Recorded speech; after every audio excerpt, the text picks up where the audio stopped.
అందరికీ శుభోదయం. మరి ఈరోజు మీకు ఏం చెబుతాను అంటే ఇడ్లీ రవ్వ ఇంట్లోనే తయారు చేసుకోవచ్చు, అది ఎలాగా అని చెబుతాను. నాకు ఎలా తెలుసా అనుకుంటారేమో. మేము ఈ రిసార్ట్లో రెంటకున్నప్పుడు పైన ఉండేవారు ఇంకొకరు, ఆవిడ చెప్పారు. అది కొంచెం అన్నం ఒడిపొదునుగా ఉందని ఉంచేస్తే బిగిసిపోయినట్టుంటే ఎండబెట్టానండి. అది నూక ఆడించేస్తే ఇడ్లీలు వేస్తే చాలా మెత్తగా దూదుల్లాగా వచ్చినాయి అని చెప్పారు ఆవిడ. అయితే మనం బియ్యం పచ్చి బియ్యం ఉన్నప్పుడు అలా చేసుకోవచ్చు కోటా బియ్యం అని నాకు అప్పుడు ఐడియా వచ్చింది. అయితే ఈ మాట మరి దగ్గర ఒక 20 సంవత్సరాలు అనుకోండి లోపు. అయితే అలానే నేను పచ్చి బియ్యం ఉడికించి చక్కగా ఎండపోసి ఆడించుకునేదాన్ని. ఆ నూక కమ్మగా చాలా బాగుంటుంది, ఇడ్లీ కూడా చాలా మృదువుగా ఉంటాయన్నమాట. అలాగా చేసిన నూక ఎలా చేయాలి అనేది ఇదైతే కోటా రైస్. ఈ కోటా రైసు చక్కగా శుభ్రంగా కడిగేసి మరి నీళ్లు ఎసరు పెట్టుకుని ఆ నీళ్లు మరిగేటప్పుడు వేసేయాలి. ఈ రైసు వేసేసి అలా కూడా ఉడుకుతూ ఉంటుంది కదా, మెత్తగా ఉడుకోక్కర్లేదు, గింజలలాగా ఉండగానే వార్చేసి చక్కగా పట్టుకెళ్ళి ఎండబెట్టేసుకోవడమే. ఎండబెట్టేసిన తర్వాత ఇలా వస్తాయి. ఇప్పుడు బియ్యం ఎలా ఉన్నాయి చూసారా, ఉడకబెట్టినట్లేవా? ఈ బియ్యానికి తేడా చూడండి. పచ్చి బియ్యం ఇవి అలా ఉడికించి ఎండబెట్టిన బియ్యం. ఇది నూక మరపట్టించేసానండి. ఈ బియ్యం నూక ఇదిగో ఇలాగా మరపట్టించేసాను. చూసారా, చక్కగా సన్నగా మనకి ఇడ్లీ రవ్వ కొనుక్కుంటాం కదా అలానే ఉంది కదా, కానీ దానికన్నా కమ్మగా ఉంటుందండి. తెలుసా మరి, ఆ నూక కన్నా కమ్మగా ఉంటుంది. కాకపోతే మనం మిల్లు ఆడించిన తర్వాత నూకైనా పిండైనా ఏదైనా కానీ జల్లెడేసేయాలి, అంటే జల్లించేసుకోవాలి అని చెబుతున్నాను. అలా జల్లించేసానండి. జల్లించేయగా వచ్చిన పిండి చూపిస్తాను మీకు. జల్లింతే పిండి వచ్చిందండి. ఓన్లీ నూక ఒకటే తీసుకున్నాను అనమాట. చక్కగా ఏం చేశాను అంటే ఈ పిండిలో కూడా నేను ఇప్పుడు ఇంకో పిండి కలిపి చూపిస్తాను. ఇది అట్లేసుకోవచ్చు, పాడు చేయవలసిన పని ఏమీ లేదు. ఇది అట్లేసుకోవచ్చు అనమాట. చక్కగా ఈ ఏమో మినపగుళ్ళు కదా, ఈ మినపగుళ్ళు 1 కేజీన్నర మినపగుళ్ళు పిండి ఆడించేసానండి. ఇంతే కాదు, ఇంతకుముందు ఇంకా ఐటెంలు కలిపాను, వీడియోలు తీసాను, పెడతాను. ఈ మినపగుళ్ళు ఇలా పిండి ఆడించేసుకున్నాం కదా. ఇప్పుడు ఇది మరి చక్కగా కోటా రైసు ఒక పొంగించి వాచేసి ఎండబోసి మరి నూక ఆడించుకున్నాం. తెలుస్తుంది కదా మీకు, రెండును మళ్ళీ చూపించినా మీకు. ఇదిగోనండి, ఇవి ఇప్పుడు బియ్యంలాగా ఉన్నాయి కదా, నేను అలా ఉడికించి వాచినవి నా చెయ్యి పిండి చేసామండి. ఇవి కోటా బియ్యం, పచ్చి బియ్యం తెలిసిపోతుంది కదా.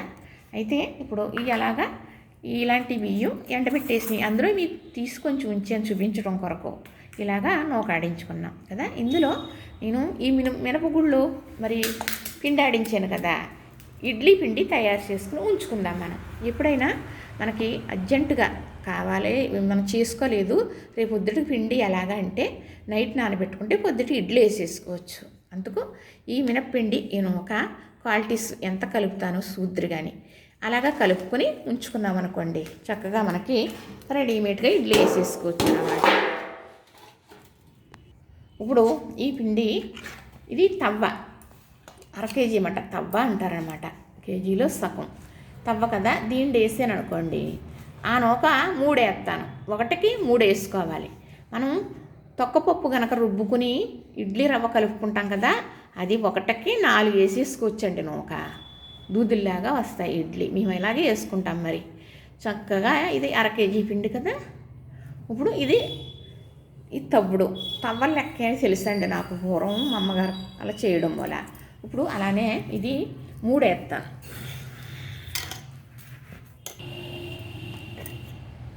2 వేసాను కదా, ఇదిగో 3. ఈ 3 కలిపేస్తానండి చక్కగా, మీకు కలిపేసి చూపిస్తాను. ఈ 2 కలిపేస్తాను. ఇదిగోనండి, చక్కగా ఇడ్లీ పిండి కలిపేసాను, రెడీ అయిపోయింది. మరి మనం బియ్యం శుభ్రంగా కడిగేసి మరి గింజల్లాగా ఉన్నట్టు ఉడికించుకుని ఎండబెట్టుకుని ఆడించుకున్నాం. ఇంక ఇది నూక కడగవలసిన పని లేదు. అందుకు చక్కగా ఈ పిండిలో కలిపేసాం. మనం మెత్తన ఉప్పు అంటే నాకు కొళ్ళు ఉప్పు వాడతానండి, మిక్సీ పట్టి కలుపుతాను. లేదు పిండి తడుపుకున్నప్పుడు కూడా ఉప్పు వేసుకోవచ్చు. అందుకు నేను ఈ నూక ఇలా కలిపేసాను కదా. మరి మామూలు ఇడ్లీ రవ్వతో కూడా నేను కలిపాను ఇలాగా మినప్పిండి.